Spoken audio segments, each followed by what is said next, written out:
If you're a regular viewer of primetime news or keep up to date on current events in general, you probably are aware of the recent debate which surrounds the effect violent video games have on young children and teens, with the increased amount of games involving high gruesome amounts of violence, such as Call of Duty, Grand Theft Auto, and especially Fortnite. I say especially Fortnite due to the cartoonish graphics the game has, inviting young kids to download the game and start shooting each other. Besides, what would be the point of the vigorous classification system the games have to go through before they are released to the public if they had no effect on young adults? Surely these games impact our younger generation in some sort of way, right? Up until recently, the evidence for this seemed to be mixed. However, in recent years, this has changed. More and more studies have been published exploring the effects these games have on young adults. However, none of this research supports the idea that these video games encourage the same behavior in real life, such as school shootings for instance. So why are people still so worried about the effects these games have, and why do they keep making this connection?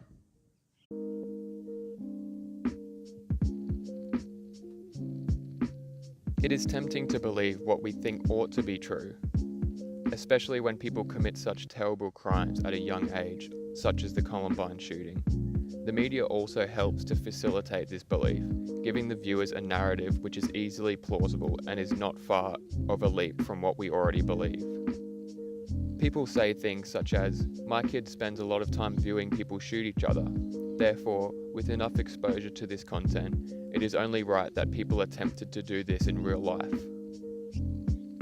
Once this belief is adopted, it is often difficult to change one's mind. One of the main reasons this is the case is due to confirmation bias, disregarding opposing evidence and being overly inviting of evidence which is consistent with your beliefs. If you hold the belief that violent video games contribute to higher levels of aggression, you may become skeptical of studies which go against this idea. This is for the most part a good thing, because it stops us from believing everything we hear. It can leave you question the validity of the study, as there has previously been evidence supporting this belief. However, now it is known to be false. An example of this would be the debate surrounding whether smoking has an effect on your health. There was plenty of flawed studies supporting this idea, so how can you trust those which don't support the link between violent video games and aggression? There's only one way to fix this problem: to conduct another experiment, obviously. I collected my own data to see what was really going on here. However, this time, you can trust me to give you an unbiased result.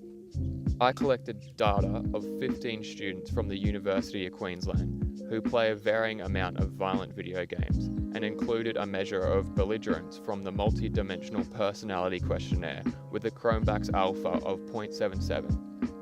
A Chromebax alpha is an estimate of the validity of the measure in question. This belligerence measure was compared with time spent playing violent video games as well as non-violent video games, in that higher scores on the belligerence questionnaire meant higher scores on belligerence, a measure of aggressive and warlike behaviour.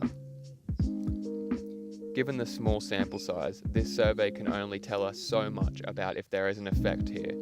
However, we can still make inferences about this sample of students, even though it may not be generalizable. A Pearson correlation statistic, which is basically a measure of strength of the relationship between two variables, was calculated. When comparing time spent playing violent video games and time spent playing non-violent video games with belligerence levels, it was found that not only were both of the relationships non-significant, playing non-violent video games seemed to be more associated with belligerence level than time spent playing violent video games in this sample of students, however only slightly more. Drawn here is the scatter plot for time spent playing violent video games.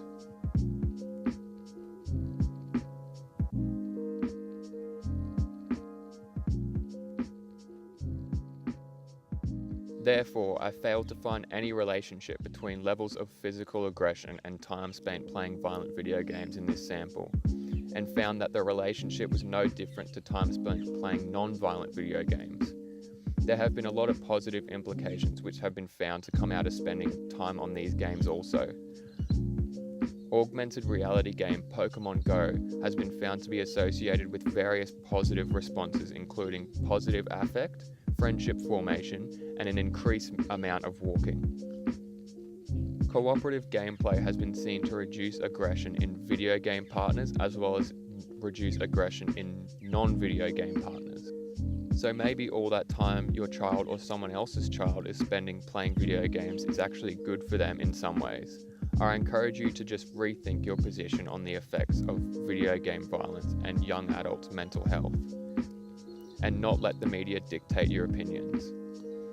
Video games are a big part of many people's childhoods, and having a society where kids are banned from playing such games would be a huge loss in enjoyment and satisfaction for teens, especially when it goes unwarranted. Thanks for watching.